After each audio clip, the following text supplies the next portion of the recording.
Chers messieurs, ceci c'est pour vous. Le silence de la femme parle. Je réitère, le silence de la femme parle. Il est parleur. Oui.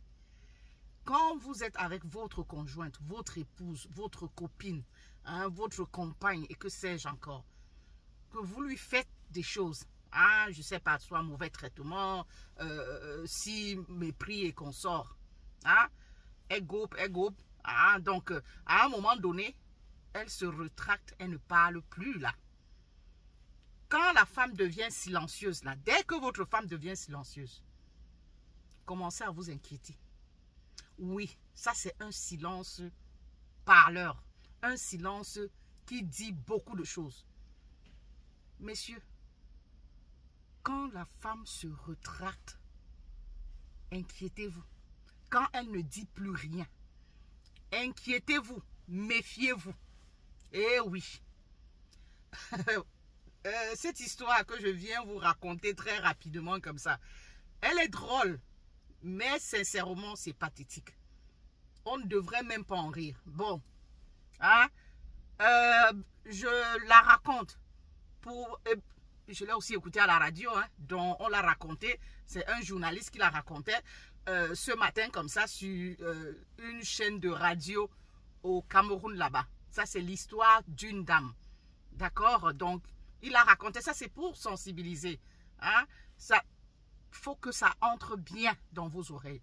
Les femmes décident de plus en plus à en découdre avec vous, messieurs. Surtout ceux-là qui ne les traitent pas comme il se doit. Qui les traitent comme de la merde. Oui, les femmes décident de plus en plus. Elles sont de plus en plus nombreuses à en vouloir en découdre avec vous. Cette dame mariée, donc ils sont toujours mariés, mais aujourd'hui c'est elle qui a le bâton de commandement. Oui. Tout le temps, le monsieur revenait, toujours les problèmes. Il va revenir de son travail. Ce genre de monsieur colérique là, devant les enfants, il va se mettre pour un rien, pour un petit truc où peut-être il fallait juste dialoguer. Il se met à dommer la femme, à la bastonner, vous comprenez? Tout le temps. Des fois, il revient même ivre. La pauvre n'a plus de paix à la maison. Il va embêter, là, lui manquer de respect, l'humilier, des fois même aller jusqu'à cracher sur elle, devant les enfants. Trop de mépris. La bastonner, toujours à sonner des coups, des bleus par-ci, par-là. Maintes fois, la dame est allée se plaindre au commissariat. On a convoqué, au commissariat du quartier, on a convoqué plus d'une fois le monsieur. On lui donne des ultimatums. Monsieur arrêté. On le laisse partir. Rebelote. Le monsieur continue. Ben vous savez, chez nous là-bas, est-ce qu'on punit comme il se doit? C'est pour ça que chacun fait comme... En tout cas, chacun dicte sa loi. D'accord? Donc, on traite les femmes... je sais pas... Certains les traitent comme du bétail. Excusez-moi de l'expression, mais vraiment, quand on voit certains faits de société là, certains faits divers là, c'est terrible, comme celui-ci, devant ses enfants. Il y en a toute une pléthore, oui ou non? Donc, tout le temps, on les renvoyait au quartier. On donnait les ultimatums au monsieur. Arrêtez, la femme vient tout le temps avec des bleus. Il lui a sonné des coups, comme si c'était une adversaire de boxe. On les renvoie au quartier. Mais elle a dit, c'est pas possible ça. Il y en a marre. Elle va aller où? C'est clair, vous allez vous demander, mais pourquoi ne pas partir de ce foyer? Vous savez, certains hommes qui traitent leur femme de cette façon-là, c'est qu'ils savent qu'ils ont l'ascendant sur la femme. Donc, financièrement. Puisque c'est eux qui apportent à manger à la maison.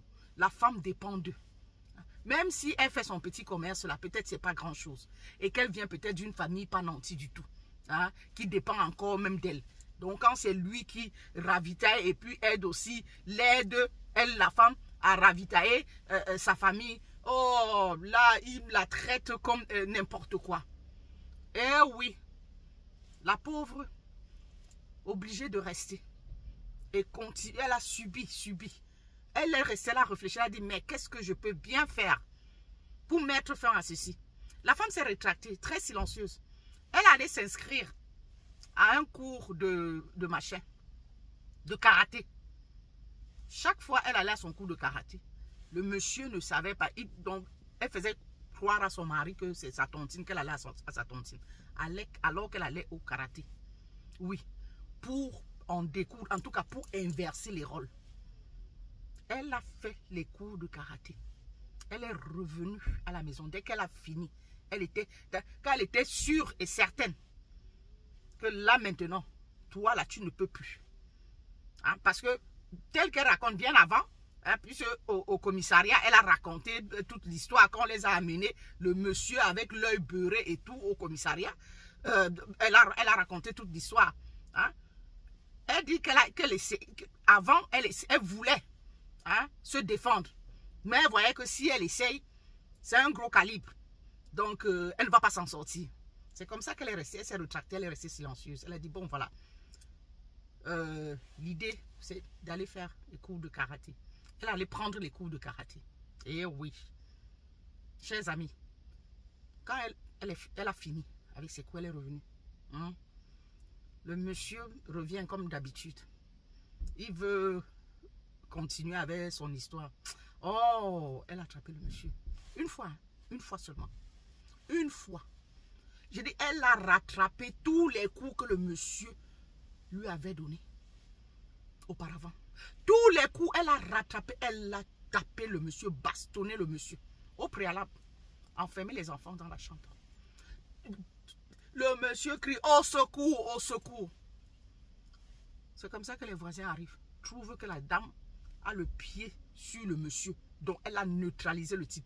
Elle, dormant, le sang gisait de partout. Oh, ça perd l'hypopète. On les a traînés au commissariat. Toujours le commissariat du coin. Hein? Donc, je ne sais pas pourquoi, au lieu d'amener le monsieur à l'hôpital, la première réaction, c'était de les amener au commissariat. C'est là où on demande à la femme que, mais madame, c'est comment? Comment vous? Avant que le policier n'ait fini ça avec sa phrase, que même, monsieur, tout le temps je suis venu ici me plaindre. Vous nous avez renvoyé au quartier. Le monsieur a continué. Dit que, mais vous n'auriez pas dû le taper comme ça. Vous avez trop exagéré. C'est trop, madame. Non, monsieur, j'ai rattrapé tous les coups. J'ai même tapé pour tous les autres. Donc, même les femmes qui souffrent, à qui on donne les coups dans les foyers, là, j'ai... Excusez-moi. C'est drôle, mais vraiment, c'est pathétique, je vous assure. C'est terrible, ça. La dame dit que, monsieur, j'ai rattrapé tous les coups. Tous les coups que ce monsieur, tout le temps je viens ici, vous nous renvoyez, il recommence. Je reviens, au lieu de le punir comme il se doit, sévèrement, peut-être l'enfermer, je ne sais pas. Non, vous le laissez continuer. Là, j'ai rattrapé. On lui demande, mais vous avez appris ça, comment vous avez fait? Dit que je me suis inscrite, oui, au karaté. Le monsieur se retourne avec tout le visage tuméfié partout. Que tu faisais le karaté. Donc tu allais faire le karaté pour moi. Pour me kill. Pour me rip. Elle dit oui. Je suis allé faire pour toi. Donc quand toi tu m'endomoyais là. Tu ne savais pas que je pouvais rip. Est-ce que tu as pensé un instant que je sais pas, à mes enfants? Tu le faisais devant mes enfants. Tu m'as traité combien de fois comme de la merde. Hein? Je suis allé faire pour toi. Donc, quand je sortais, que j'allais à la tontine, là, c'était pour les coups de karaté, là. Donc, c'est pour toi que je suis allé m'inscrire au karaté. Et aujourd'hui, je suis prête jusqu'à. Le mariage, là, je vais rester dedans. Toi et moi. Elle dit que, dis au policier que j'ai rattrapé tous les coups. Et même j'ai pensé aux femmes qui souffrent tout le temps devant la télé. On regarde que tel monsieur a tapé. J'ai pensé, je l'ai dit que j'ai... Ouais, donc ça veut dire que la pauvre, quand elle était sur le monsieur, donc elle voyait toutes les histoires, tout ça, ça lui défilait à la tête. Tout ce qu'elle a déjà subi avec ce monsieur-là. Et avec les histoires qu'elle regarde à la télé de maltraitance de femmes et consorts. Voilà ça. Voilà ça. Monsieur, on l'a envoyé. Il est allé à l'hôpital se faire soigner. Ils sont retournés à la maison. C'est elle qui a le bâton de commandement aujourd'hui. C'est pour ça que je vous disais à l'entame que le silence de la femme, faites très attention. Méfiez-vous. Donc, elle s'est rétractée. Elle ne parlait plus. Parce que elle prenait ses cours de karaté. Son plan était là, bien ourdi. Donc, faites très attention à la femme. Quand la femme se rétracte, ne parle plus là. Méfiez-vous. Méfiez-vous. Et les femmes ont décidé d'en découdre avec vous, messieurs. Faites très très attention. À bon entendeur, salut. Vraiment beaucoup de courage à cette dame-là. Je suis sauf que derrière elle. Parce qu'on dit qu'il ne faut pas taper l'homme. Mais je ne sais pas où est-ce qu'on a dit qu'il faut taper la femme. Quand c'est l'homme qui tape là, hein, on ne dit rien. Hein. Quand bien même tu vas porter plainte, on vous renvoie encore. On vous renvoie. On lui dit seulement non, il faut arrêter, hein, mais on vous renvoie. Vous revenez, on vous renvoie.